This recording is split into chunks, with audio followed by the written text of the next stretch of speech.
going to do a teaching video on car seat safety, errors most commonly made, and I'm also going to demonstrate how to properly install a car seat. Before we start though, I wanted to let you guys know a couple of facts about car seat safety. In the US alone, 5,000 infants each year are seriously injured in automobile accidents, and this is due to the fact of improper installation of rear-facing car seats. Infants are required to be in car seats up to the age of 1 and 20 pounds. And the reason why is because infants at this age are unstabilized physically to withstand the shock in their necks, their heads, and their spine, and this can lead to serious injuries. So let's get started with the car seat installation.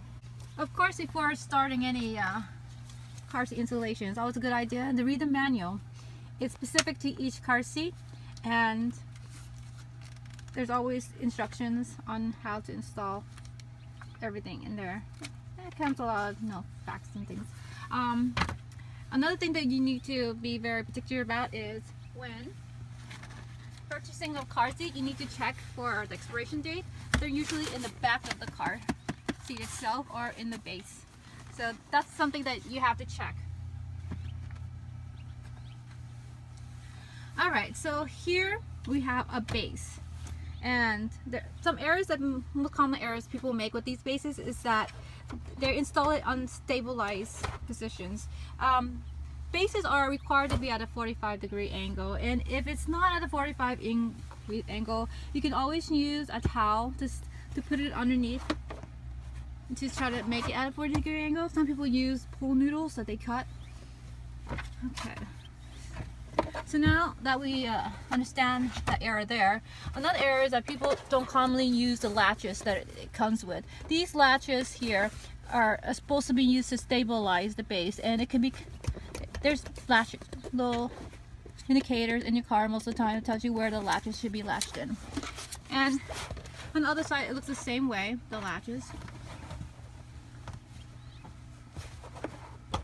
And when you install it, you hear that little click. And to stabilize it, you just kind of pull it until it's tight. And push it down to release any air pockets. Installing it. The second assurance here is that you can also use your seat belt, the car seat belt itself. We're going to thread it through the base itself right here, and then lock it in place. All right. We're using a seat belt. You have to pull the seat belt all the way through. You hear that click, and then you release it. This allows the locking effect to take place. And then it should be in place. Check it again. It shouldn't be moving more than an inch at all. Okay. So now we have our baby. We're going to leave her right here for the time being. Alright. So here is our carrier. We're going to lock in place. Hear the click. Okay, so another error a lot of people make here is that on the back of the car seat itself, there's like slots, and the slots should be, you should thread the harness into the area so that the baby's shoulders is that it should be at the baby's shoulder length. Okay, which it is. I already did this ahead of time. All right. Let's release this real quick. There is of course a releasing lock here that allows you to pull out the harness too itself. Okay. So we're gonna put our baby in place. There you go, baby. And when you look at the harness, you're gonna make sure that there are tears or rips or it's not twisted. And a lot of people tend to do like this, and this is an error right there. So make sure it's straight.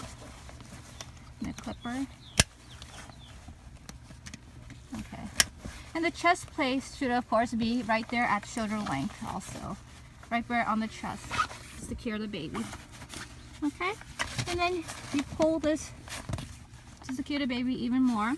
And the mistake that people tend to make also is sometimes they leave it up like this. This is a handlebar. This should always be in a down position once the baby is in the carrier and you're about to leave. So let's see. Talked about the harness, that it should be snugged, at least only 2 fingers there. The seat, of course, needs to be at 45-degree recline angle. The seat, of course, is secured. The harness clip is at the armpit level. The harness is at the appropriate slots in the back. There's no tears or twists in the harness, what we talked about. I talked about the routing of the seatbelt. And oh, there is something I didn't talk about. We have here also what is called locking clips, and it's usually a metal clip is in the shape of an H, but unfortunately my unit does not have one. If yours does, please follow those instructions for the locking clips for itself.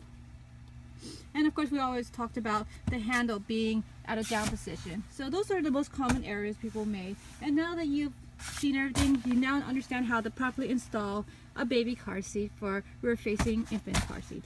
All right, thank you guys.